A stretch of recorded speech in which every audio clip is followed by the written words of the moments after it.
গেল আমি মানা করছিলাম যে ভাই খাবার ফেলাও না, এটা কোনো পার্টির খাবার নয়। হ্যাঁ, তো আমি যখন বলতে গেলাম তখন বলছে যে কি বলে ভোট যত এগোচ্ছে বীরভূমের দুবরাজপুর শহরের রাজনৈতিক উত্তেজনা ততই তুঙ্গে উঠছে। এবার কোনো বড় ইস্যু নয়, বরং সাধারণ মুড়ি ঘুগনি কেন্দ্র করে সম্মুখ সমরে নেমে পড়ল তৃণমূল এবং বিজেপি। বৃহস্পতিবার দুবরাজপুর পৌরসভার 6 নম্বর ওয়ার্ডে এই ঘটনাকে কেন্দ্র করে ব্যাপক চাঞ্চল্য ছড়িয়েছে।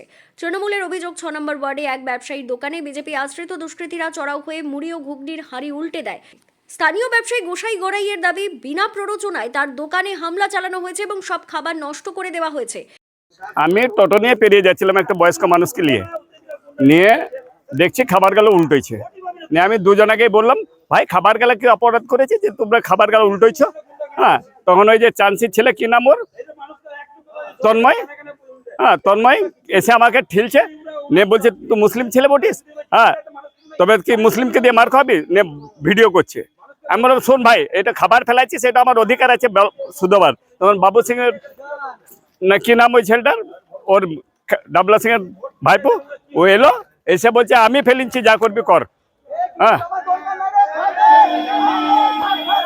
হ্যাঁ, পুলিশ এসেছিল, তারপরে এখানটা খালি করে দিল, বলছে খাবার গেলে উল্টেছে, তোমরা যাও। আর আমি বয়স্ক মানুষটাকে নিয়ে চলে গেলাম, আমাকে ঠেলাঠেলি করলো। এই ঘটনার পরেই দুবরাজপুর শহর তৃণমূল নেত্রীকে সঙ্গে নিয়ে দুবরাজপুর থানায় লিখিত অভিযোগ দায়ের করেন ওই ব্যবসায়ী। তৃণমূলের দাবি, এলাকায় সন্ত্রাসের পরিবেশ তৈরি করতেই বিজেপি এমন কাণ্ড ঘটিয়েছে। আমরা খবর পেয়ে ছুটে এসেছি, একজন গরিব মানুষ, ভোটের দিন বাদ দেন, ইনি সবসময় এখানে পাড়ার ভিতরে, এখানে কোনো ভোট কেন্দ্র নাই, পাড়ার ভিতরে মুড়ি ঘুগনি বিক্রি করেন। সেই জায়গায় দাঁড়িয়ে আজকে বিজেপির এই যে সভাপতি বাবু সিং, যুব সভাপতি এরা এসে অন্যায়ভাবে এর যে আপনারা দেখুন কিভাবে উল্টে দিয়ে গেছে একটা গরিব মানুষের।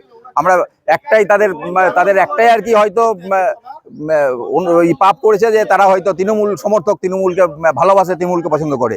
এই আক্রোশ থেকে ওরা কিন্তু উল্টে দিয়ে চলে গেল। পুলিশ কিন্তু নিষ্ক্রিয় ভূমিকা পালন করছে। আমরা প্রতিবাদ করেছি, পুলিশকে জানিয়েছি, ওসি এসেছিল, ওসি তো দেখেও বলছে যে না, কোনো খাবার পড়েনি।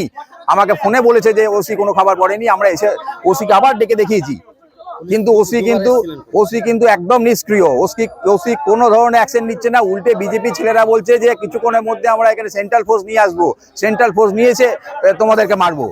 অন্যদিকে হামলার অভিযোগ পুরোপুরি অস্বীকার করেছে বিজেপির দুবরাজপুর শহর মণ্ডল সভাপতি দেবজ্যোতি সিংহ পাল্টা অভিযোগ করে বলেন, তৃণমূলের পক্ষ থেকে 6 নম্বর ওয়ার্ডে নির্বাচনী বিধিভঙ্গ করে কুপনের মাধ্যমে মুড়ি ঘুগনি খাওয়ানো হচ্ছিল।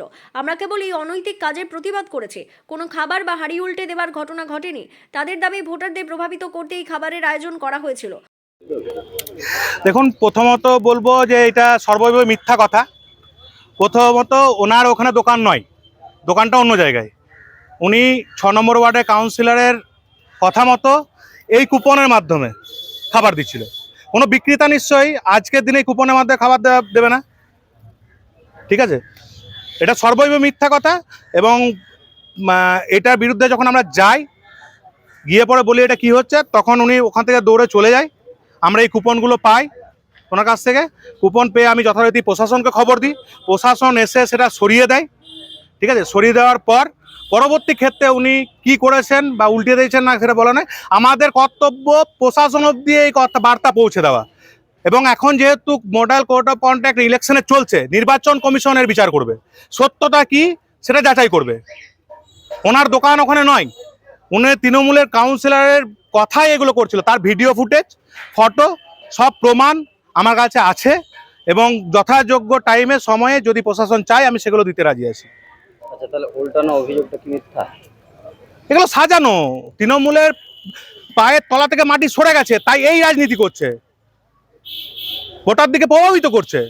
তার প্রমাণই তো মানুষ দেখছে, প্রশাসন এসে সেটা করেছে। খাবার তো ওরা ফেলেছে, আমরা তো ধরে দিয়েছি। আমরা তো খাবারটা যে ওখানে দিচ্ছিল কুপনের মধ্যে সেটা দিয়েছি, পরবর্তী ক্ষেত্রে ওরা কি সাজিয়েছে সেটা ওদের ব্যাপার। ঘটনার খবর পাওয়া মাত্রই এলাকায় পৌঁছায় বিশাল পুলিশ বাহিনী। পরিস্থিতি নিয়ন্ত্রণে আনতে এবং নতুন করে কোনো অশান্তি এড়াতে 6 নম্বর ওয়ার্ডে পুলিশি টহলদারি বাড়ানো হয়েছে। আপাতত দুবরাজপুর থানার পুলিশ পুরো বিষয়টি খতিয়ে দেখছে।